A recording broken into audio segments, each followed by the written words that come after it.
Hi, this is Ken and Michelle Bass. And you're listening to the Resilient Parenting Podcast.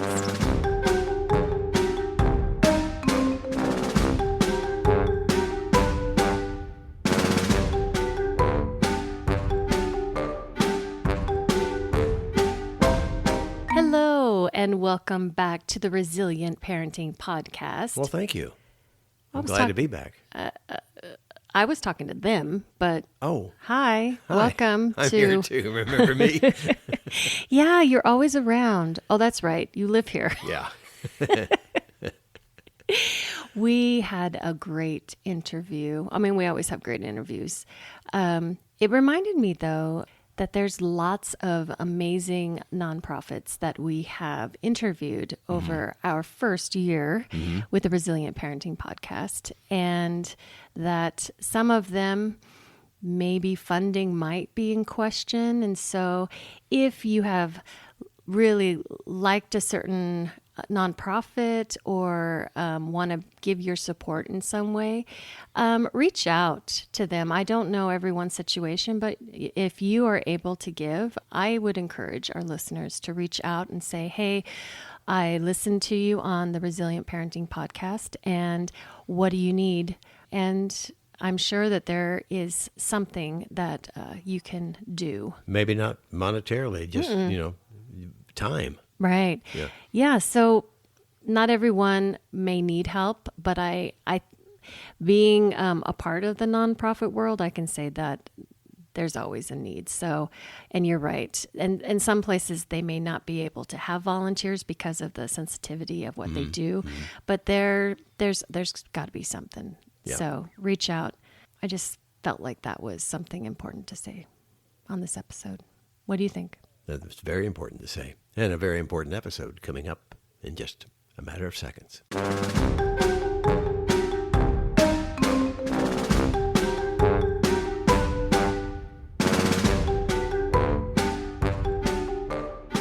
Well, welcome once again. We are joined by Luis Granados, Executive Director at Breaking Chains.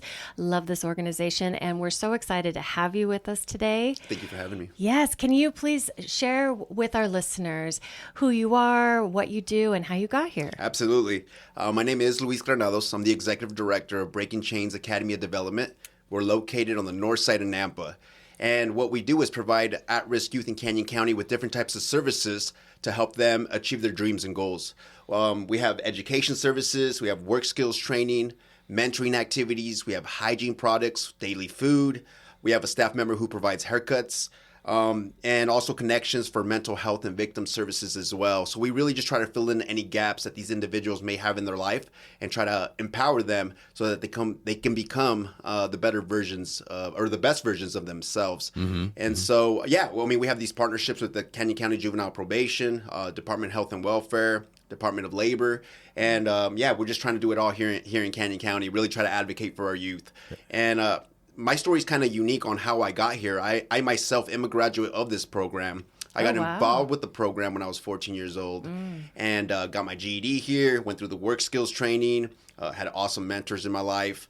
At one point, was in a courtroom at 19 years old. I was facing 15 years in prison. Wow. And it was during that time when I was incarcerated that I remember that it kind of paused the chaos in my life, right? And I finally had a chance to kind of reflect on my life and what my dreams were and what my goals were. And I went back in the courtroom and I stood in front of the judge, and I kid you not, she looked at me. I remember she had this big stack of papers in front of her, and she kept looking down at them, writing some notes, flipping the page. And I was wondering, I'm like, what do those papers say about me? Like, who am I on that paper? And I remember thinking, what does she see? A lost cause, a thug, a gangster, a kid with no hope. But what she said completely caught me off guard. She said, because you do have a base of education, work experience, and a strong support system, I believe you can become a productive member of this community. Wow. So again, I was facing 15 years. I ended up only doing 1 year and getting out on 10 years of felony probation. And when I think back where I got those three things, it was Breaking Chains Academy. Wow. Now, when I went through the program, it was known as OG's Bad and rebranded in 2016 and became Breaking Chains Academy. And that's kind of been my journey. I got hired on as staff and a mentor at 24 years old.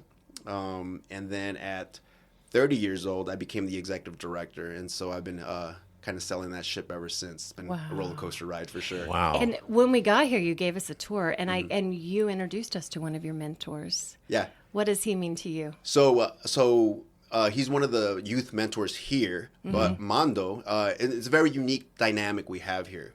So if you were to take me and Mondo probably, I would say 15 years back, me and Mondo are probably shooting bullets at each other. Oh, wow. Mondo's actually was affiliated with a rival gang growing up here in Canyon County. And so it's kind of a unique dynamic that we have going here, because when we do get those youth who come into our program who are gang affiliated, they come in and they're like, wait a minute, you have, on this hand, you have this guy who grew up around here. And then on this other hand, you have another guy from Caldwell who grew up with the other guys. And at one point we're rivals, now working together as a team. And I think that brings this unique dynamic, especially to our youth who are gang affiliated. It's like, wait a minute, this is something new. It's something might be a little strange at first, but at the end of the day, they look at me and Mondo like, these guys have way more in common than they have different, right? And so that's an awesome dynamic we get to bring here. So he's a meal coordinator as well. So Mondo comes in and he cooks breakfast, he cooks lunch for our students, and actually cooks food that the kids could take home at the end of the day if they need it. Wow. Now, you said that you were with the program before it became Breaking Chains. Correct. What was it called then? It was called OG's Bad. I remember OG's that. Bad. Yeah, and I do remember that. How long ago was that formed? So I believe it was in 2004 or 2005. So when I got involved with that program, I was 14 years old. So it's been about 22 years that I've been involved with the program. Yeah, I hope my math is correct there. But yeah, it was Steve Toronto, and he completely just changed my life. So I remember coming into the program, and I needed something to do after school. So they had a work skills program that would take place after normal school hours. So I would come in, and I met Steve. And so, just to be quite honest, he was this older white guy, and I was like, okay, what does this guy want with me? Or what's his older white guy? right. There's one in this room. And so that caught me off guard. I definitely had, a fence up, and I was like, what is this guy's intentions? But what really did it for me was when I was working on the work crew, we would go around Nampa and we would get the baseball fields ready for the tournaments they would have. And so that was kind of our gig, and we would get paid for it. And I remember one of the coaches, we were running a little behind, we were running a little late, and one of the coaches was pretty upset about it, and he was yelling at us, he was actually cussing at us, was coming up to us. And so coming from the background we come from, we're like, okay, well, when somebody comes at us like that, we're going to, probably come at them twice as hard. Right. But we had an awesome mentor who was our supervisor at that time who said, no, relax, we'll call Steve.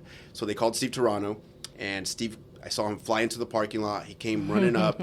And again, I don't know this guy. I didn't feel like he really knew me. I was probably only a month into the gig. And he ran up to that coach and got in his face, and he said, don't you ever talk to my kids that way. Wow. And I heard him say my kids. Wow. And just that word there, I hadn't, at that point in my life, I had never felt like I had somebody really stick up for me, let alone somebody who looked completely different or from a completely background. And so that was really meaningful to me. Yeah. I remember he said my kids, and I was like, wow. Okay, and just from hearing that, I was like, oh, I got this guy's back, and I'm going to make sure I do not let him down. And so that's kind of a standard I always held for myself, was I can't let this guy down. Wow. And he changed my life for sure. And you cover a lot of different facets here. We were looking at the education room, and I remember even asking you. So you have just one teacher getting up here and teaching all these different subjects, and you corrected me on that one. Yeah. And that's a totally different subject, right? Yeah. So when a student comes in, we do offer a GED and HSC curriculum. So when a student comes in, we give them an assessment, we give them placement tests. Those placement tests let us know where they're at academically, and then we build an individualized study plan for them. So every student in that classroom is working in their own individualized study plan at their own pace. And then our tutors who are in there, our teachers, there's two of them, they get to help those individuals. And our teachers are great. I mean, they'll sit down with an individual and go through every question if that's what that individual needs. And they're doing great work in there. Our classroom holds 26 students. Last year we graduated 60. Wow. This quarter, we do go by calendar year, and we're still in the first quarter, and we already have 19 graduates, which is a record for us. And That's amazing. So, yeah, they continue to do amazing work in there, for sure. So how do families find you, or is there a certain criteria for youth to be able to access your program? So we do have a huge focus on high-risk youth. Coming from the background I come from, gang-affiliated youth as well. They don't need to fit that criteria, but majority of the kids in that classroom do fit that criteria. I want to say about 90%, if not more, are here because they've either been expelled from high school or have dropped out due to adverse circumstances. And so right now our partnerships for referrals are through the Canyon County Juvenile Probation, Department of Health and Welfare, the foster care system. And we do have individuals within the local school districts who also help identify youth and then send them our way. We stopped actively recruiting in the community just because we're operating at full capacity. Yeah, again, our sounds like classroom it. has 26 seats. At one point last year, we had 48 active enrollments. And so we do not want to do a waiting list. We do not want to turn kids away. We're figuring it out. We adapt and we navigate. And so far, we've been able to do a good job at it. But we do need a bigger space. That's the bucket list. Yeah, when we were in the tour, every space was used in a very thoughtful way. So definitely need more space because obviously there's a high need for this service. So before we started recording, we talked a little bit about that parallel process of working here with the kids and then having your own kids at home. Can you talk a little bit about that? Yes. So at home, I do have an 18-year-old daughter who is my stepdaughter. I've been in her life since she was about 2 years old. I also have a 15-year-old daughter at home. And so they're basically the same ages of the kids we're serving here. So that's been a pretty unique experience. I get asked a lot, what's the hardest part of your job? And for years, I would say it's hitting all the highs with the students, but at the same time hitting all those lows, right? And for the first time, it was a couple weeks ago, I said the hardest part of my job is having kids, but also taking care of other people's kids as well. It's been a challenge to find a balance in doing that. I have not found that balance. I've learned to maybe just accept that there isn't a balance. I call it a Ponzi scheme of my time and energy. I learned to just kind of move it around. But it's just about being fluid, right? Being present in the moment. It's been tough, though. There's been just really hard days here. And then I go home, and then, my daughter comes out of her room, and she has a whole day of school that she wants to summarize for me, while I'm trying to unwind. So it's just about being present there as well. I often ask myself, who gets the best version of me? The kids here or my kids at home? Because when I come here, they get to see the professional side of me. But then I don't get to take these kids home. Oh, right. I get home, and then they get a good version of me. You get the dad part. They get the dad part. They also get the version of me that eats dinner in a quick 5 minutes and goes right back into his home office and works on a grant till 1 and 2 in the morning, right? Yeah. Or the version of me who gets a little carried away, trying to take some of the edge off, and one beer turns into 5 or 6, and next thing you know, I'm just slumped on the couch, you know? And so I often wonder who's getting the best version of me. And at one point, my youngest daughter, she vocalized it. She said, "You spend more time with them than you do with me." And I remember that really hurt. And she would say, "You do funner things with them than you do with me." And it was it's something I needed to hear, right? Yeah.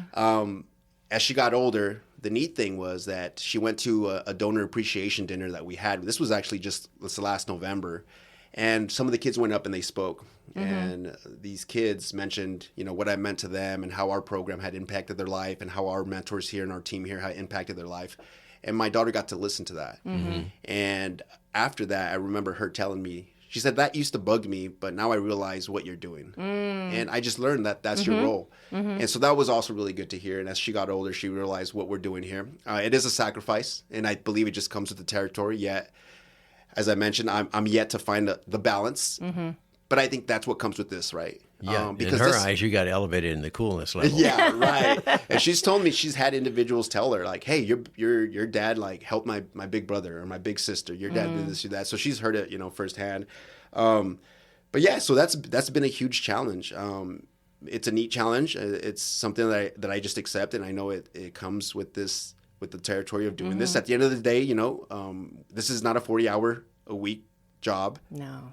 We're not working with these kids. We're sharing our life with them. Yeah. And they're sharing their life with us. I always say it's everything we're doing here that's not in the job description that's really getting the work done. Right. It's those 2 a.m. calls, the picking these kids up in the morning, taking them home. It's all that stuff that's really making a difference. Wow. And my team's just really good at it. It's gotten to the point where me and my program coordinator, Shayla, have actually become temporary foster parents where we're taking kids home, for days or a week at a time because that need is there, right? Wow. And so I remember when I did that, it was a conversation I had with my daughters as far as like, is this okay with you? Because this is your home, but this individual needs a place to stay. And they both were a little hesitant, but said, yeah. And so I was able to do that. And so there is that side of things too, right? It's a beautiful job. I love what I do. I love the work we're doing in the community.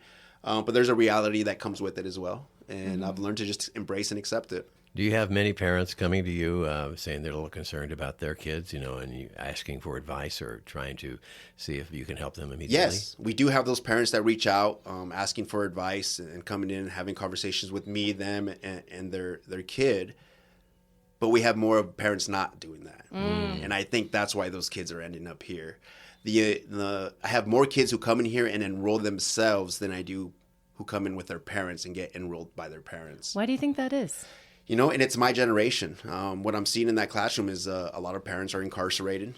They're dealing with addiction. They're dealing with their adverse circumstances. And so now these kids are out here living with grandma or living with a family member, sleeping on a couch or jumping from couch to couch.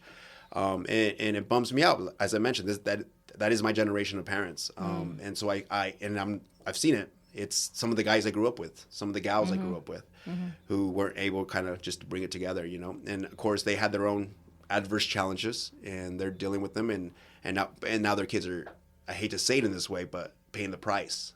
I often feel that the kids in my classroom are paying the price for something that's not their fault. Absolutely. They've inherited traumas, they've inherited bad habits, they've inherited a circumstance that wasn't their fault. But now they're trying to put those pieces together. They're walking in first thing in the morning with this so much on their plate, so much on their plate. And if we don't take that into account, then what are we really doing here, right? If this kid comes in and the first thing he does is put his head down and falls asleep and starts snoring in the classroom, who am I just to send him back home or kick him out and tell him everything that everyone else has been telling him or doing to him? Who knows what this kid, and I've heard it. Hey, did you get sleep last night? No. I was sleeping. I tried to sleep on the couch. I was sleeping. I was trying to find a place to sleep. It's gotten to the point where we found a kid in a tent sleeping behind the school, and a kid in a sleeping bag by the back door. It's gotten to that point. So, my team and Breaking Chains as an organization does a really good job at taking all that into account. That comes first, right? The education, those graduation rates, all those numbers, success numbers. That's great. But it's all about those basic needs. And that's why those daily meals are so important. That's why they come in. The first thing they see is a smile, a hug, a good morning. It's all that stuff that I think is really making the biggest difference. And you start checking those boxes as far as the basic needs. And then everything else just comes right after. They start graduating. They're looking for a job. They're looking into going into, a trade, a college, and doing something, furthering their education. And that's our approach here. And that's what makes us unique is not only what we do, but who we're doing it with and how we're doing it. Again, we're building those relationships. Yeah, the relationships, that's key. And I hear a lot of nurture, like having a meal, having it prepared by someone here and, greeting with a smile. All of that is something they may not get a lot of. So I wanted to circle back really quick. When you do have parents come in, what are some things that they ask you about the most? Yeah, the funny thing is the parents will come in with some concerns, right? And it's kind of like, he's vaping or I've found, marijuana carts in his room or, in his clothes or he's coming home high, they're skipping school, they're doing this. And so it's those type of concerns or they're gang affiliated, they're wearing a lot of red, they're hanging out, wearing a lot of blue, hanging out with this guy, hanging out with this gal. So it's a lot of that concern. But once the parent leaves, that's when I kind of can get the real story. I want to say the real story, but there's two sides to the story, right? And so then once the parent leaves, I have the individual in here and I'm like, so what's going on? Do you think your parents are overreacting? Of course, like all teenagers, I would have said, of course they're overreacting. Yeah. But the concerns just vary. We have all types of kids here from all sorts of backgrounds. So it can be as little as he got suspended or expelled for a vape to as he's a gang member, he's hanging out wearing a lot of red or blue. And that's another unique approach that we have here. To us, when somebody comes in and we know they have a gang affiliation or we know for a fact that they're a documented gang member, that doesn't mean anything bad to us. We embrace them as they come, whether they're gang affiliated, documented gang member, coming in with an addiction, coming in with some type of adverse circumstance. We love you how you are. And we understand that right now that may be a piece of you, but it's not the whole you. Yeah. So I always tell my students, like, be proud of where you're from, but don't stop there until where you're from is proud of you. And I say that specifically to my gang affiliated youth who are like, I'm from so-and-so, I'm from Nampa, I'm from Caldwell, I'm from, this place and that. And I'm like, well, that's cool. That's cool. But keep growing, keep learning, and go from there. Because no one is a single story. Right. Yeah. No, for sure. Yeah. You're I would say kind of under the radar. You're behind the scenes for a lot of people who don't realize all this is going on right here in the Treasure Valley. And their kids could be getting involved without them realizing it. But you're here to help. And how can people help you guys? 'Cause I know that Yes. you're Let's talk funding. Absolutely. got a very tight building here. Yeah, so number one need is that bigger space. We are at full capacity, and so we do need a bigger space. The classroom that we have, again, fits 26 students. It's about 690 square feet. So if I can get another classroom, I mean, that number of 60 graduates last year turns into 120. Wow. And so if we can, get that bigger space, that would be great. But also, my biggest expenses here are the education costs. And of course, as more kids come in, we're spending more on education costs. To get a kid through our program for the education services is $250. And so those costs are going up every year. Wow. And also our food costs, groceries costs. So that cost, again, more kids that are in here, they're eating. They're teenagers, so they're eating it all goodness. up. Yeah, absolutely. Tell me. Yeah, so those costs go up. But another, I mean, there's various needs as far as the project that we run. We call it the Canyon County Youth Empowerment Project. And what that is the education services, is the mentoring activities, which provide educational and recreational field trips. So even money for those type of things, to be able to take our kids out into the community and have unique experiences. The majority of our kids are low income, single parent homes. So a lot of them don't have the means to go out to the village or go out, to downtown Boise and have a lunch or have a dinner there at one of those restaurants. And to me, that's important because what that does, that new experience, not only is it leisure, but it's bonding time with our students and the staff and the mentors, but also it expands their horizons to let them know, like, hey, this is cool. I can do this too. We often ask why they feel so stuck in their neighborhood or their communities because they haven't left. Right. The amount of 15, 16, 17, even 18-year-olds that I've had in here who had never been to the village or downtown Boise, and then we take them and it's like Disneyland to them. Yeah, getting them connected to the community and hopefully letting them see that they belong there. Absolutely. I had an individual who we're located here on the north side of Nampa on 3rd Street North, and we rent our facility from the Nampa housing. So right across the street from our facility is the Nampa housing apartments units. And we did have an individual who was living there, right? So right over the tracks, we're on 3rd Street North, right over the tracks on 1st Street South, 2nd and 3rd, it's downtown Nampa. Okay. And so I went to the Wells Fargo in downtown Nampa, and I took this individual with me, and he had never been to downtown Nampa. Wow. And he's literally right over the tracks. Yeah. And Oh, so wow. he's like, wow, this place is nice. I said, you've never come down here? He's like, no, there's no reason for us to come down here. And I said, wow. I'm like, you think this is nice? Well, I'm going to take you to downtown Boise. So I said, all right, well, let's find a place to eat lunch. And so I did. I took him to downtown Boise. And again, this guy's looking around, taking pictures. And I'm like, you know what? I'm going to take him to one of the parking garages, take him to the very top so he can see, all of Boise and all the buildings. You gave him the experience. Yeah, absolutely. And then I took a picture with him up there. But when we were up there, he looked over and he saw the Capitol. And I just saw his eyes fixed on the Capitol. And then he looked at me and he said, is that the White House? Oh. Wow. Right. And I just felt my heart just kind of squeeze, right? And it was just such a bittersweet moment because I'm like, this kid, this is the innocence, that people don't see. And this was a gang affiliated kid. His pants were down to, almost to his knees, oversized T-shirt, hair slicked back. And so if anybody else just sees this kid walking down the street, they might think something. But at the end of the day, when you get to share this time and space with them, and they let you see that the true them, that what's inside of them, that statement there. Their essence. Absolutely. The greenness that they have inside of them. It was such a bittersweet moment, and we see a lot of that here. Wow, your program is so amazing, and I will share in the show notes your website. And is there a place in there to contact you? And also, if there are folks who want to maybe donate, is there a place as well? Absolutely. If you go to our breakingchainsacademy.org, you will see a donate button and also a contact button. Feel free to reach out for a tour, donations, to sit down and have a conversation. If a youth needs to get enrolled, just reach out and we can have that conversation. Oh, All right. this has been fabulous. Thank you so much. Thank you so much for having me. I appreciate you Luis. both. Thank you.